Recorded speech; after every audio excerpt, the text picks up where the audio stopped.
What's going on, campers? Camp Facer here.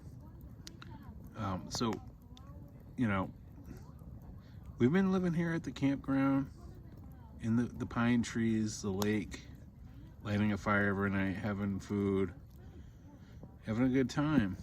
But it's now time for story time with Camp Facer. Stories to be told in the dark. Some creepy stories. Let me turn the camera around here. I don't know how I look right here because I'm not doing like the selfie view. I'm doing like the HD view from the lens. So hopefully you guys can see me for a second.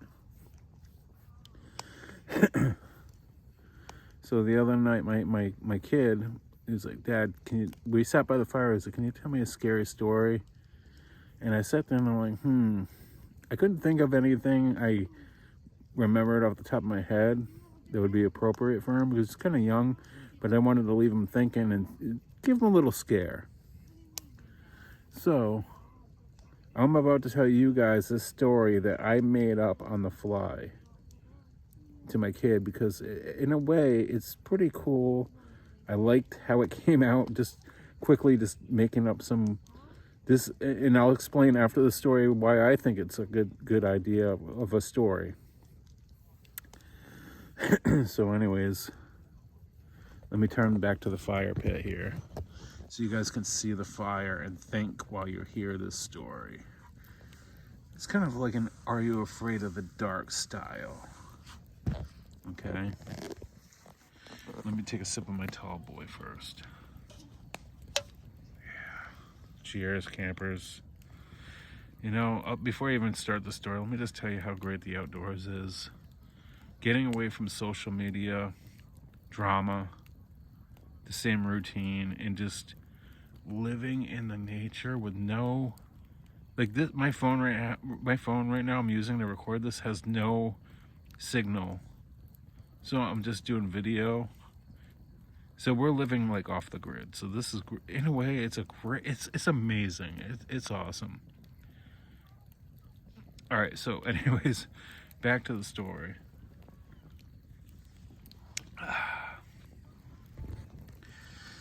All right, I'll start it up. Again, this is a story I made up on the fly the other night. Hopefully I get it right. Because who knows, someday I can make something out of this story. Maybe somebody could use it for a short film or something. So anyways, this kid and this boy and his sister, him, his mom, his dad, and his sister, they've been wanting to do something fun for a while. They wanted to go camping. So he talked to his mom and his dad. He was like, hey, Dad, Mom, Dad, how come we can't go? We have never been camping. We should go camping sometime, please. We want to do something fun. It's getting, we're doing the same thing over and over. We want to go out and experience nature and do it. So the father was like, well, let me talk to your mother. It sounds like a good idea, but we have to make sure a few things. So they're like, oh, okay. Well, the mom and the dad had to talk. They came to the room like the next night and they're like, all right, so you guys wanted to go camping, but you weren't doing too good in school this year. We'd like to see the grades come up to go on this big camping trip that they want to go on. They didn't make too big of a fuss about it, but the kids were just kind of like, what? So as time went on, there was just a bunch of excuses left and right. And the kids kept on, they were doing other things, but at the same time, when that season came around where it was like warm enough to go out and travel to go camping, because there's winter, you're not gonna go camping in the winter, so they're like, all right. So the following year comes around, the parents are like, well, you didn't do too good in school this year, but it's been about over a year and a half went by. They haven't gone camping. They're like, what is the deal? So the brother and the sister were like, something fishy's going on. Why is Mom and Dad like making such a big deal about going camping? So So they asked their parents again. They're like, look, we did better. Can we please go? Come on, Mom, Dad, please, please. Can we go camping trip? Come on, please. So the father looks at the mother, and they kind of like give this. They're looking at each other really weird, you guys. They're like giving this weird look, and they're like rolling their eyes, and they're like, they whisper into each other's ear, and they looked at the kids. They're like, all right, we're gonna make a plan of it. We're gonna do this. So the kids are like, yes, finally. Oh my God, we get to go camping finally. What is the big deal about this? Why it took us this long, over a year and a half, to go camping?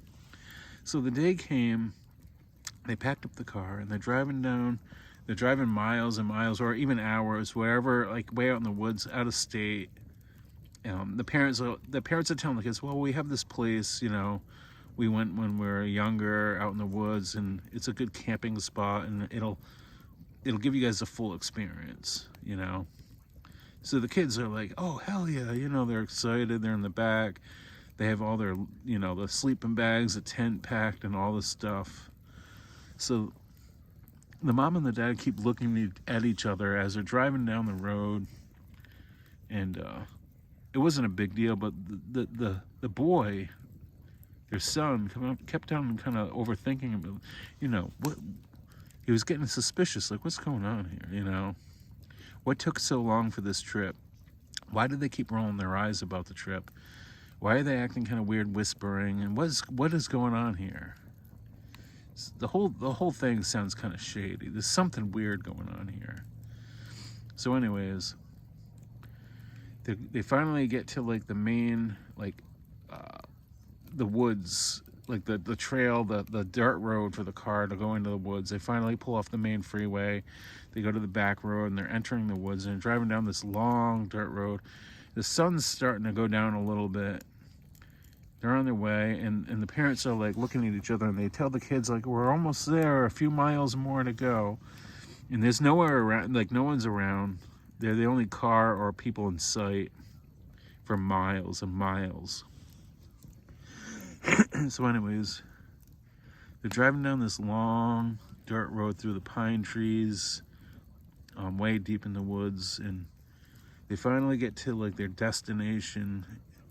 And it's kind of like a nice little dead end style, like little parking spot they found. They pull over and they get out, and they're like, all right, we're here. And the kids get out, and they're kind of, they're excited. They're like, this looks cool, I can't wait. And they're like, all right, let's unload the car, guys. So they start taking their luggage out, like their, the tent, the sleeping bags, their food or whatnot. So they hike up a trail a little bit with their parents, and they get to this little spot. So it seems like as if, the parents know where they are. They had this road mapped out, this trail mapped out. They know where they're going. So they get to the spot where they're going to set up camp, to set up the tent. So the sun's starting to go down. It's getting a little dark. They're going to start setting up the tent, which is fine, and the parents, they look at each other again, and they're like acting weird and shady. They're not acting right. There's something off. And in the son, the boy, is noticing it more than his sister. His sister's being a little naive to it. So then the mom and the dad, before they even set up the tent, they hand a big empty tin bucket to both their son and their daughter. And they're like, hey, guys, hold on a second. They go and they whisper something else. And they're like looking back, and they keep turning their head, and they're like whispering something into each other's ear. And they're like, here, take this tin bucket. Down this trail, about a 3-minute walk down this trail, there's a lake. We don't want you to fill up the water in the bucket so we can have it, so we can boil water or use it to wash up or whatever. So bring it back, and we'll have the tent almost set up by the time you get back. So they're like, okay. So they grab the tin bucket. Again, the daughter isn't thinking much of it. She's like, oh yeah, okay. But the son is picking up on something weird going on. So they start walking down the trail. And that's when they left the sight of the parents, like the parents couldn't see them or couldn't hear them talking anymore.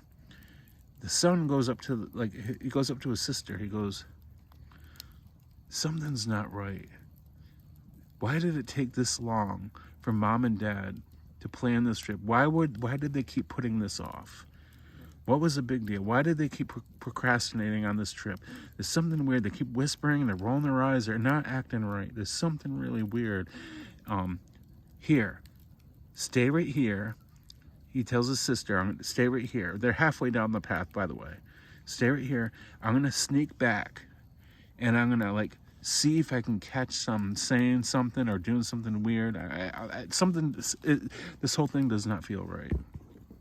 So they're gonna think, the parents are gonna think that they're still walking all the way down to this path, but he's gonna backtrack to the parents, but sneak behind a bush and see what's going on. So he sneaks up the trail. His sister's waiting for him halfway down the path. So he sneaks back up the trail, and he gets back to where the car is parked and where the tent's gonna be set up. But instead of walking right out and they see him, he gets close, and he's peeking behind a bush. But when he gets up there, instead of them setting up a tent, there's no tent being set up at all, you guys. He sees the car, and they're in the car, and the car is started, and it's facing the opposite direction as if it's going to take off and leave down the dirt driveway they came in. But it's just sitting there, and it's on, and it's idling, and both the parents are sitting in the car. Now he's starting to be like, what the fuck is going on? Why are they sitting in the car? He's telling himself. He doesn't know whether to, he doesn't know what to do at that point, because they're going to leave them. Or he thinks that. What's going on here? So instead of sitting there thinking about it, he decides, he walks out. I'm going to expose myself to my parents. He goes up. He's like, Mom, Dad? Mom, Dad? And he goes closer and closer, and their heads are kind of bobbling around. He can only see the back of their heads because they're facing the opposite direction. Mom? Dad? And he goes up to the side of the door, what are you doing? He taps on the window, Mom, Dad? And he looks to the side of the window, and they both turn their heads and look at him, and they're both skeleton faces. They have hair, but they're skeleton faces with eyeballs, but just skeleton skulls. And they're like, oh, looking at him, and they're bobbling up and down. The kid freaks out. He starts running back down the path to his sister, freaking out, screaming, crying, oh my God, sis. He runs down the path in the dark. At this point, it's getting really dark. He's halfway down the path. He sees his sister standing there looking down the path. He can't see her face. Runs up behind her. Sis, Mom and Dad, oh my God, you don't know. And all of a sudden, his sister turns around, and she's got a skeleton face on her as well. And she's like, and she starts walking towards him. And he's freaking out, running the other way. He doesn't know what to do. He trips and falls and hits his head and gets knocked out. Now, the next morning, he wakes up. He's back in bed in the house, and his sister's sleeping across from him. And he wakes up, and he sees his sister, and his sister's like, oh, you're awake. And he's sitting there thinking, oh, you're okay. What happened? He didn't know what happened. So he thought maybe it was a dream or whatever. And his parents come in, and they're like, hey, you guys want to go camping? Today's the day. Let's go camping. And the story ends there. The story ends there, you guys. So that's the story there. I want to know what you guys think of that. There's a lot of loose ends. It's left to make you think a lot. Okay. Now, when I told my kid this story that I made up on the fly, he was creeped out when I was talking about it, because we're sitting right here at this fire, and he had so many questions. He said, well, I need a backstory. Well, why was the parents... Hold on, let me turn the camera. He said, excuse me. He said, why was the parents' skulls? I need a backstory there, because you got to explain. And I said, no, I don't. No, I don't. That's what makes it great. it leaves you thinking. It leaves you thinking like it leaves you thinking like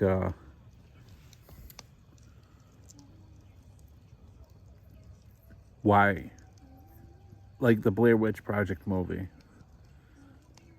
What happened? Was there a witch? That's why that movie was creepy, is because you have so many thoughts on it. If I explained the backstory and told you like how they became skeletons or why they were or what their plan was or blah, blah, blah, then it wouldn't be scary anymore. Because now you're thinking, why were they going to leave them there in the first place? What took them so long to bring them there? What was their initial, what was their motive? What were they planning on or not planning on? Why were they, like, what happened there? Why was the sister now a skeleton? Was she involved? This is why these stories are great, is because